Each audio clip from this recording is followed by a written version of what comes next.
Today is October 17th. Last couple of weeks we've been working on our RV7A here. Still doing wiring. Currently working on routing of cables in the front. We went and started doing a conduit down the middle here. You can see this black conduit came up from underneath the fuel pump area. There's a couple other things we need to wire up front and trying to figure out the best routing for those. The rudder cable, which you can see down here at the bottom, tends to get in the way because you don't want any wires to cross that and end up being sawed in half by vigorous rudder work.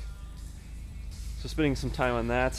It's actually a little bit of a pain in the ass, but not too bad. One of the main problems we had is that we have a bunch of wires down here that need to go to the wings, and since we don't want to cross that rudder cable, which also is on this side, we had to find routing to get it forward, and had settled on going up the middle, which is where this black conduit comes in, and there's some foam, this black foam underneath here that kind of holds it in place underneath the fuel pump area.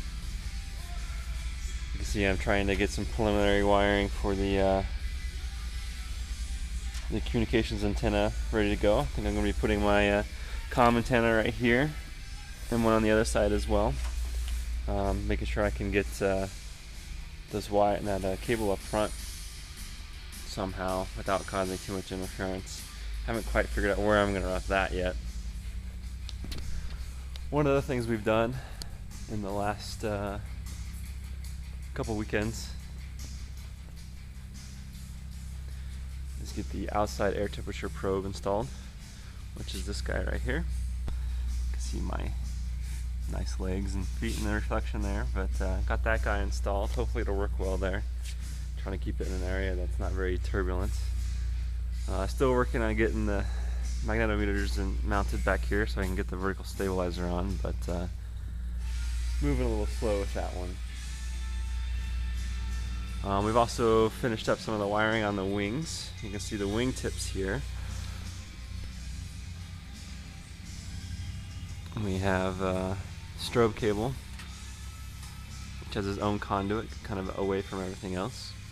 And then the main conduit, and then we'll also have the nav antenna coax going through there. You can actually see that on the other wing here. Nav coax, this is going to be for the marker beacon. And then this little power puck is used to drive the LED nav lights, and there's one on each one.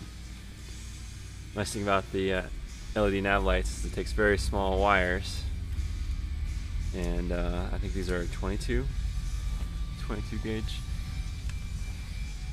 And then of course you have the landing lights, which you see down in the bay here. Maybe you can see that, I don't know.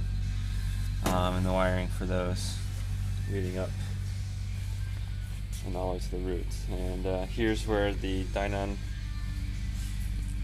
PDOT heat is. You can see the PDOT line is right here. Need to get a couple of fittings in order to get this all set up to go to the PDOT itself, but that's getting ready to go. Had to adjust some of the grommets here to get them further away from the bell crank, because I was afraid that there's going to be some interference there, so I ended up drilling another one here and moving everything down one, just to make sure there isn't any interference there. And you can see the wig root end. And you can also say hi to the dog.